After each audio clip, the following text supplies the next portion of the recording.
my academic career has been in linguistics.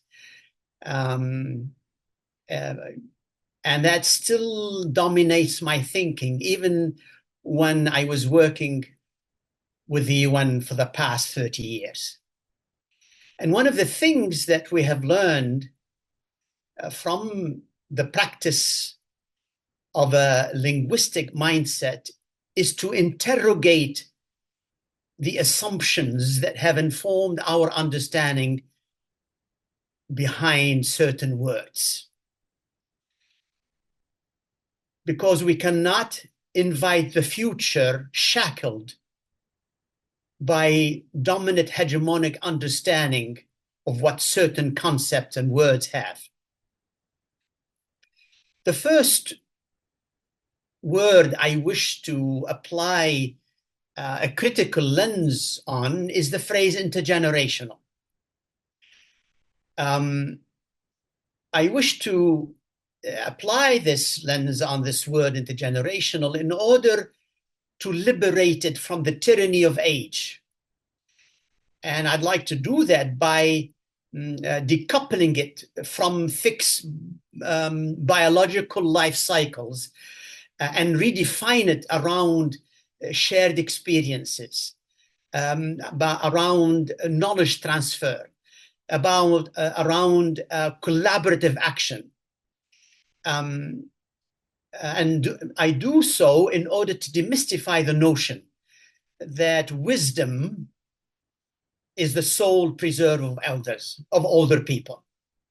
So when we interrogate our linear understanding of future, we would make space for and elevate non-Western cosmologies where the past, the future are in continuous dialogue with the present, and where uncertainty of the unknown is embraced as a teacher rather than as a source of anxiety.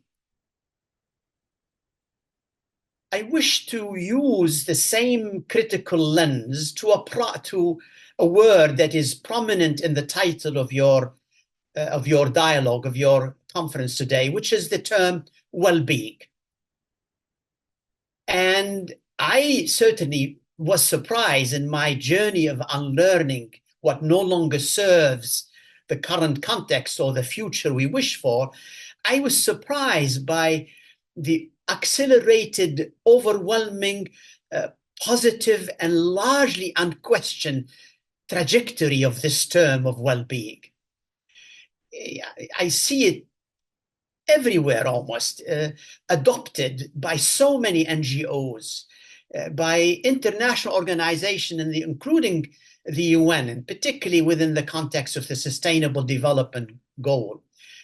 It's been adopted as a panacea for many societal ills, whether those afflicting our health, afflicting inequality, or even the environmental realm, which we call climate change, without questioning or substantially modifying the economic and industrial paradigms at the root of these problems. What this paradigm has done is of well-being has shifted the responsibility of health and well-being from the collective to the individual. This well-being concept has become, unfortunately, another casualty of modernity as it unravels. Now, this brings me to the process issues. So this is sort of the epistemic lens. I wish now to invite you to consider a process issue as a way of ensuring that the futures you come up with is not easily co-opted or stolen by contested systems and frameworks desperately bent on safeguarding their continued dominance by hijacking innovations such as well-being. the well-being economy is now part of the system, whether and together with innovative climate solutions and even the decolonization movement,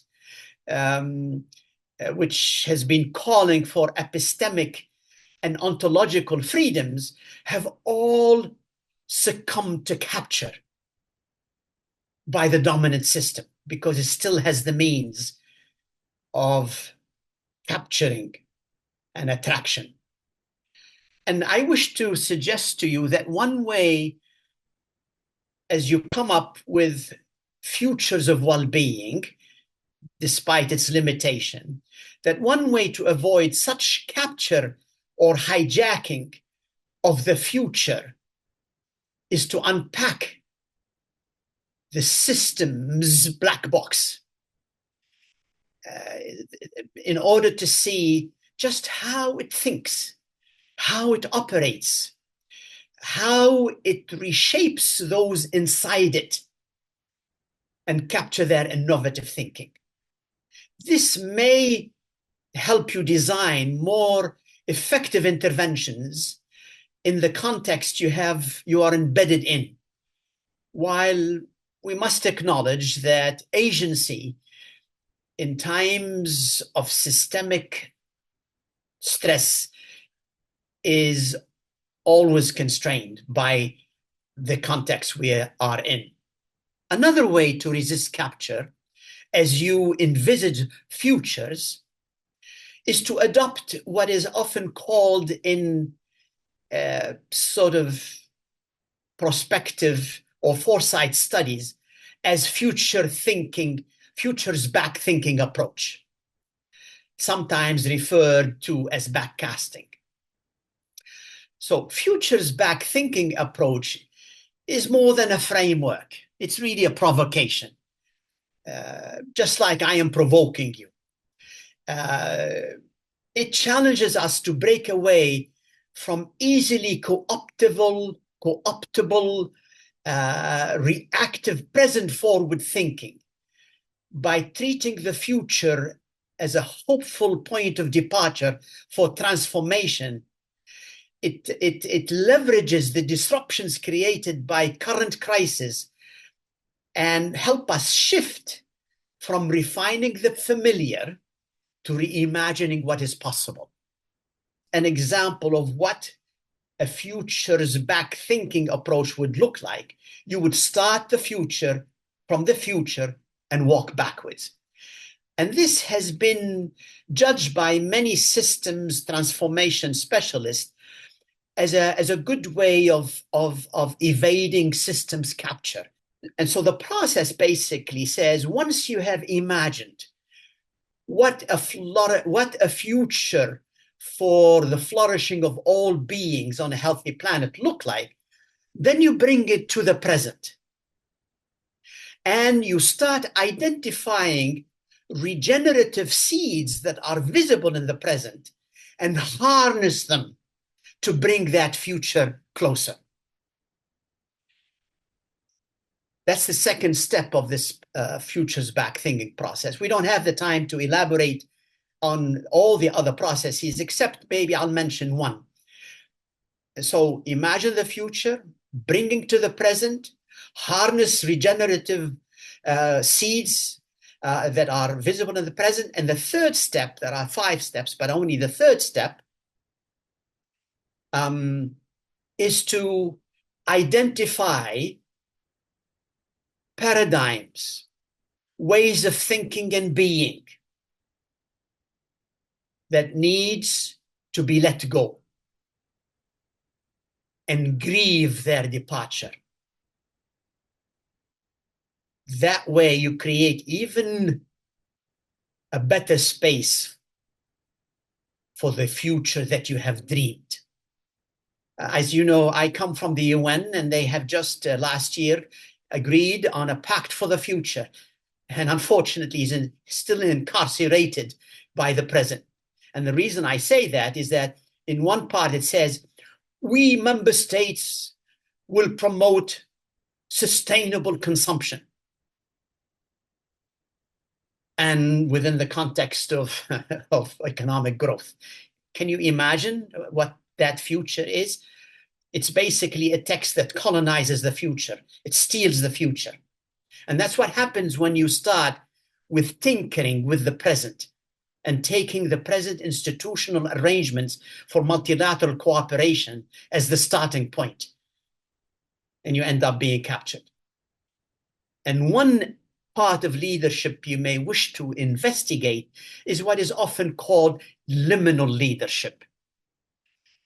This is the type of leadership practice that basically involves the facilitation of the crossing of threshold between what is that is no longer satisfactory to what could be. So it's a practice where you create an environment for people to be bridge walkers or edge walkers between what is dying, fighting for survival with violence sometimes, or cooptation, and what is yet to be born, but whose signals of regeneration and renewal are visible in the present. How can you befriend the future where hope is a verb, where hope is allowed to be an action or a verb with its sleeves rolled up, as they say? Hope is not optimism. And so how can you be a hope entrepreneur? By befriending the future as the starting point. Thank you very much.